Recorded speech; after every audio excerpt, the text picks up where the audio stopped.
사람은 아프고 나서야 비로소 삶을 바라보는 시선이 달라진다고들 합니다.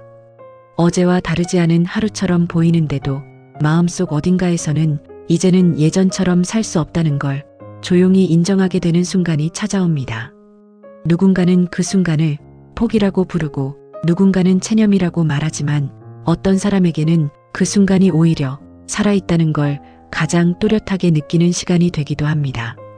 오늘 이야기의 주인공도 그랬습니다.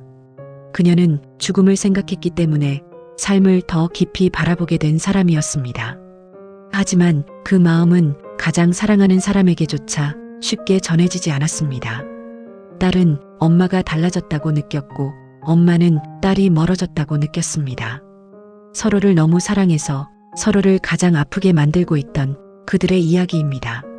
정은숙은 올해 62이 되었습니다. 아직도 동네 시장에서 장을 보고 버스를 타고 병원에 가고 작은 텃밭에 상추를 심으며 평범한 하루를 살아가고 있습니다. 겉으로 보면 그녀는 여느 동네 어머니들과 다르지 않았습니다. 하지만 그녀의 몸속에는 한때 조용히 자라던 암이 있었습니다. 2년 전 병원에서 들은 그 한마디는 그녀의 시간을 완전히 멈춰 세웠습니다. 수술을 서둘러야 합니다. 그날 이후로 그녀는 하루하루를 버텨야 할 시간으로 살았습니다. 항암 치료를 받으며 머리카락이 빠지고 입맛이 사라지고 거울 속 자신이 점점 낯설어질 때마다 그녀는 스스로에게 이렇게 말했습니다. 살아야 한다. 어떻게든 살아야 한다. 그리고 그 곁에는 항상 딸 지연이 있었습니다. 지연은 36 직장에 다니며 엄마 병원비를 보태고 주말마다 반찬을 해다주며 말없이 곁을 지켜주었습니다.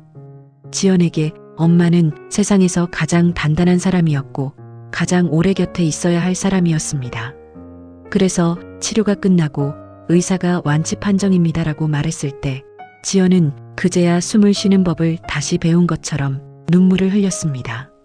하지만 정은숙의 마음은 그때부터 조금씩 달라지고 있었습니다. 몸은 나았지만 마음은 예전으로 돌아가지 않았습니다. 그녀는 아침에 눈을 뜰 때마다 오늘도 살아있다는 사실이 기적처럼 느껴졌습니다.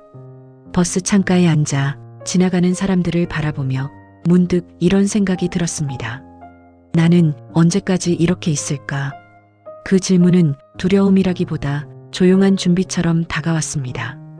어느 날 병원에서 받은 안내 책자 속에 장기기증 등록 안내가 적혀 있었습니다. 처음엔 그냥 지나쳤습니다. 하지만 집에 돌아와서도 그 문장이 자꾸만 떠올랐습니다. 내가 떠난 뒤에도 누군가에게 도움이 될 수 있다면. 그 생각은 그녀를 이상하게도 평온하게 만들었습니다. 며칠을 고민한 끝에 그녀는 주민센터에 가서 조용히 서명했습니다. 아무에게도 말하지 않았습니다. 자랑하고 싶어서도 아니었고 숨기고 싶어서도 아니었습니다. 그저 아직은 말로 꺼낼 준비가 되지 않았을 뿐이었습니다. 그 사실을 알게 된 건 지연이었습니다. 우연히 엄마 지갑에서 등록 확인서를 발견했을 때 지연의 손은 그 자리에서 멈춰버렸습니다. 집으로 돌아온 그날 밤 지연은 참고 참다가 엄마에게 물었습니다. 엄마, 이거 뭐야? 정은숙은 잠시 말이 없었습니다. 지연의 눈은 분노보다 두려움으로 가득 차 있었습니다. 왜 이렇게까지 해야 해요, 엄마? 그 말 속에는 떠날 준비를 하는 사람처럼 보여서 무섭다는 말하지 못한 마음이 담겨 있었습니다. 정은숙은 딸의 눈을 보며 처음으로 자신의 선택이 누군가에게는 상처가 될 수 있다는 걸 깨달았습니다. 그날 이후 집안에는 말없는 시간이 늘어났습니다. 지연은 예전처럼 웃지 않았고 정은숙은 딸의 눈치를 보며 말을 아꼈습니다.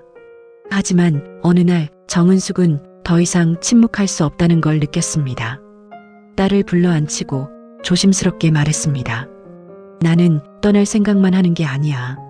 오히려 살아있다는 걸 더 깊이 느끼고 있어. 지연은 그 말을 이해하려 애썼지만 마음은 쉽게 풀리지 않았습니다. 며칠 뒤 두 사람은 함께 병원을 찾았습니다. 의사에게 장기기증에 대해 묻고 절차와 의미를 들으며 지연은 엄마가 죽음을 향해 가는 게 아니라 삶을 정리하는 방식으로 더 깊이 살아가고 있다는 걸 조금씩 느끼게 되었습니다. 완전한 이해는 아니었지만 서로의 마음을 조금은 알게 되었습니다. 정은숙은 여전히 아침마다 상추에 물을 주고 지연은 여전히 주말마다 엄마를 찾아옵니다. 장기기증 이야기는 아직도 가끔 어색하지만 그들은 이제 말을 피하지 않습니다. 서로를 놓지 않기 위해 조금 더 솔직해지기로, 조금 더 자주 마음을 나누기로 했습니다. 그리고 정은숙은 오늘도 생각합니다. 나는 아직 여기 있다.